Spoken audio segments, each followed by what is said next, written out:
Before the camera even begins to move, imagine this: a single city rising from the dust of a post-flood world, reaching skyward, daring to challenge the heavens themselves.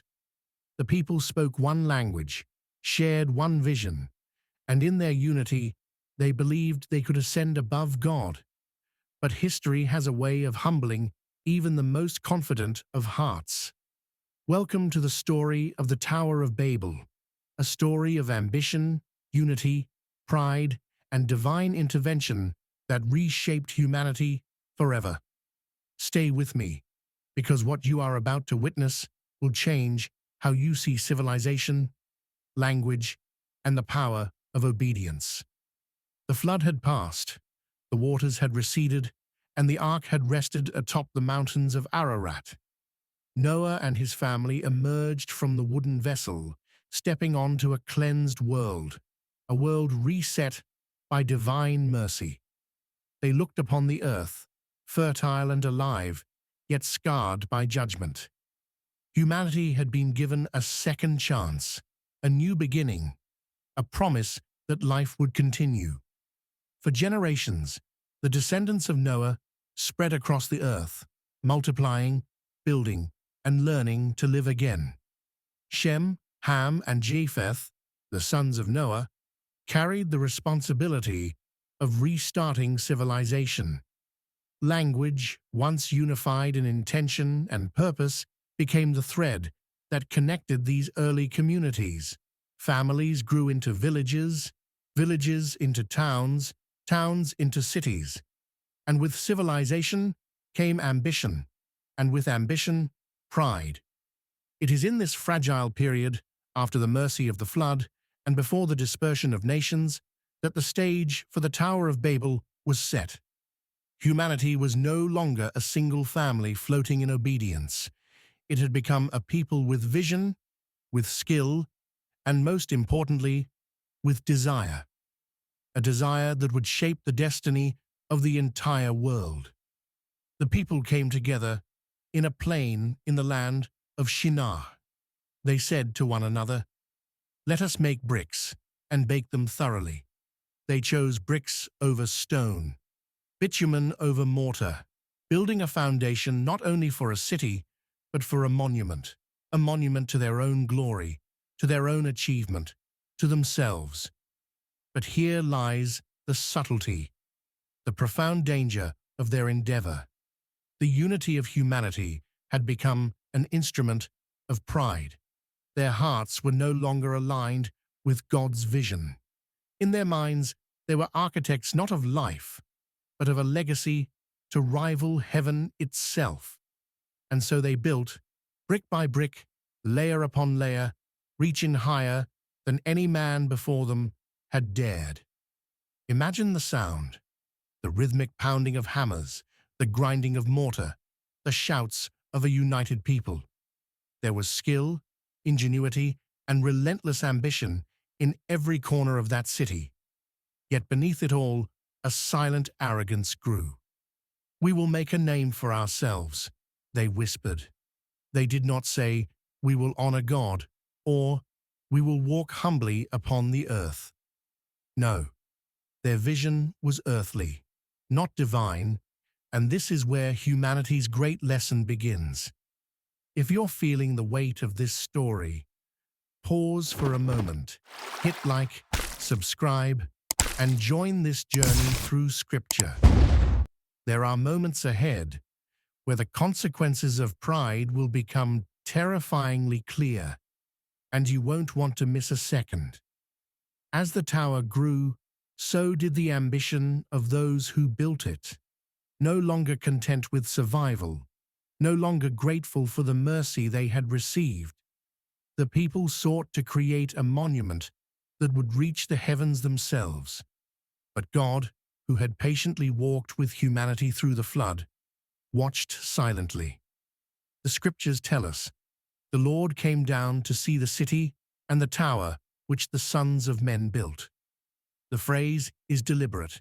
God came down, not to destroy immediately, not to rage in fury, but to observe. Because even in the judgment of pride, there is patience. Even in divine correction, there is care. And when God saw their unity, their ambition, their singularity of purpose, he knew something profound must happen. Language, once a gift to connect hearts and minds, was now a tool of rebellion. And so, God acted. He confused their language, scattering them across the face of the earth. Words that once carried shared meaning now became foreign and strange. Misunderstanding replaced cooperation.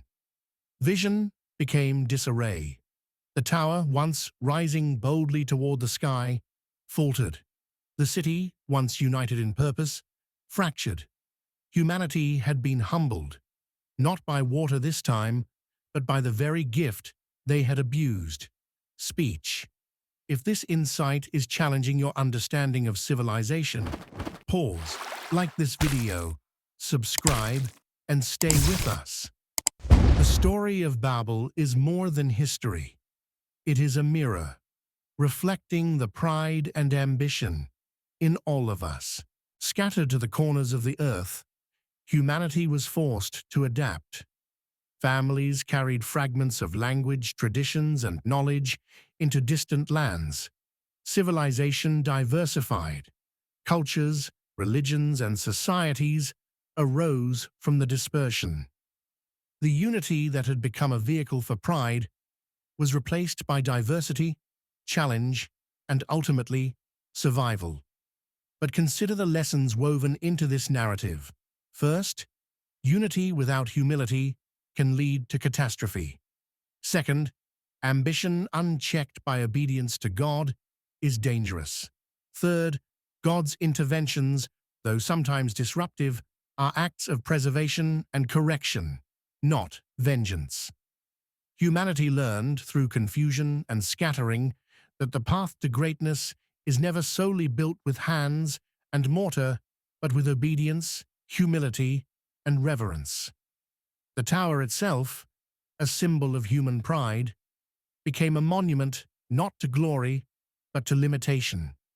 Its ruins were the reminder that no human achievement, no matter how grand, can stand above the divine plan. And yet, even in judgment, there is mercy. Humanity survived. Life continued. Lessons were learned. Languages multiplied. But the gift of speech remained. Civilization rose again, wiser, humbled, yet still capable of wonder. Pause and consider your own life. Where do pride and ambition push you to reach above your calling? Subscribe, hit like, and keep watching. There are truths here that echo through every culture, every era, and every human heart. As we reflect on Genesis 11, the story of the Tower of Babel is not merely a tale of bricks and mortar. It is a profound lesson in human nature, divine patience, and the consequences of pride. Just as the flood humbled humanity through water, so language and dispersion humbled them through misunderstanding and scattering. The world post-Babel was different, not broken, but redirected. Humanity had been given a new chance to align with the divine, to understand that obedience, humility, and reverence are the foundations of civilization that truly lasts. And as the descendants of Noah spread across the earth, their lives became intertwined with lessons of mercy, correction, and the infinite patience of God. If this story has captured your mind, your heart, and your curiosity, I encourage you to explore the previous chapters, Genesis 5 through 10, the story of Noah and the flood. There, you will see the continuity of God's plan, the unfolding of mercy, and the eternal lessons embedded in Scripture. Remember, civilization is built not only with hands and ambition, but with hearts aligned to the divine.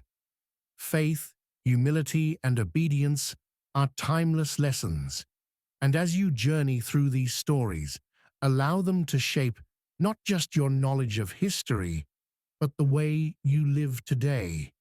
Stay connected, subscribe, share this story, and prepare your heart, because the narrative of Scripture is alive, ongoing, and ever relevant in our world.